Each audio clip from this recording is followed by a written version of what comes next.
Haji Agus Salim, memimpin adalah menderita. Lahir dengan nama asli Musyidul Haq di kota Gadang, Sumatera Barat, 8 Oktober 1884. Agus Salim menimba ilmu di Sekolah Khusus Anak-anak Eropa, ILS.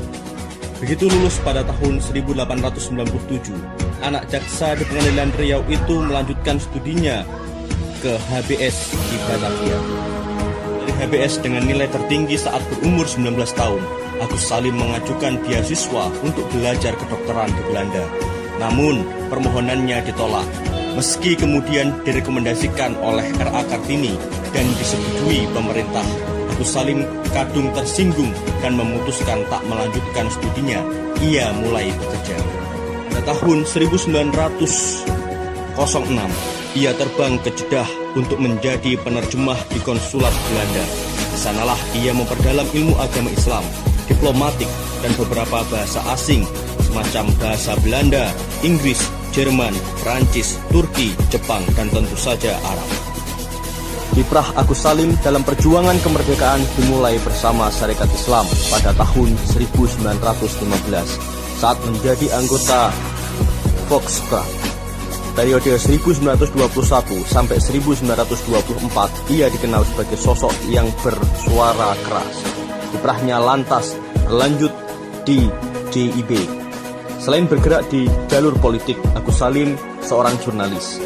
Ia antara lain sempat berkiprah sebagai wartawan di harian Neraja, Hindi Baru, dan mendirikan surat kabar Fajar Asia.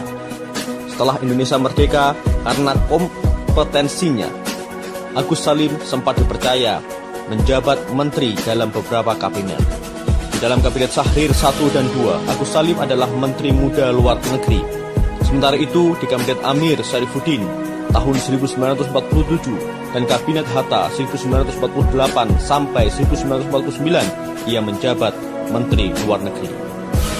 Agus Salim meninggal di Jakarta pada 4 November 1954 dan dimakamkan di Taman Makam Pahlawan Kalibata.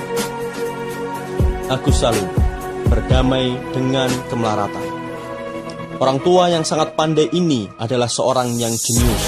Ia mampu berbicara dan menulis, serta sempurna sedikitnya dalam 9 bahasa.